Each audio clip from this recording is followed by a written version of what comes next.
Imagine being called a foreigner in your own country by a foreigner.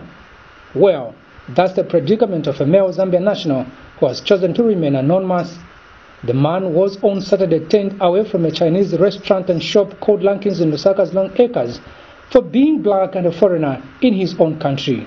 The man was in the company of his Chinese wife and now explains. These two other guys were in front of us. They went in, these Chinese nationals. They went in. So when my wife and I were going in, there was this lady behind the counter. She was shouting something. She was yelling something. So for me, I just looked at her, but then I couldn't understand. So I walked in again. Then she repeated the same phrase. So at this time, I looked at my wife because she was looking in my direction. So I looked at my wife. My wife had stopped moving. So I asked her, what is she saying? So the lady said, foreigners are not allowed in this shop. So I thought to myself, in my mind, I was like, oh, how does she know my wife is, not from Zambia? Then my wife said, oh, she means you are not allowed in the shop. That's when I was confused. Foreigner? I am the foreigner in this situation. So she said, then my wife asked the lady, what do you mean? She said, oh no, the Chinese can come inside. You have to wait outside. You can't come inside.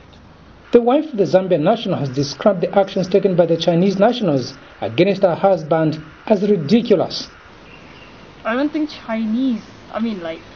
racism is everywhere. But then, in this situation, it's just a little bit unusual, How can you ask, how do I put it? How can you say that foreigner cannot come in when they are in a foreign country?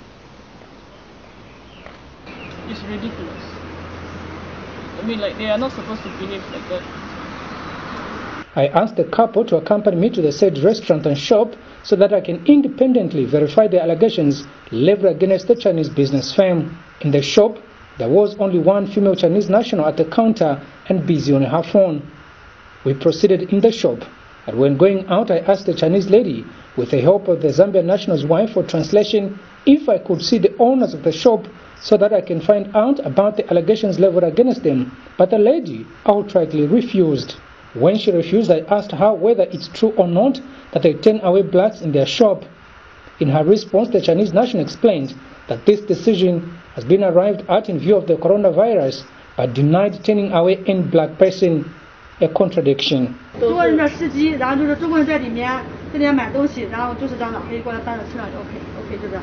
Okay, so basically she said that normally they allow the Zambian, they will come here, normally they are like the driver of the Chinese national.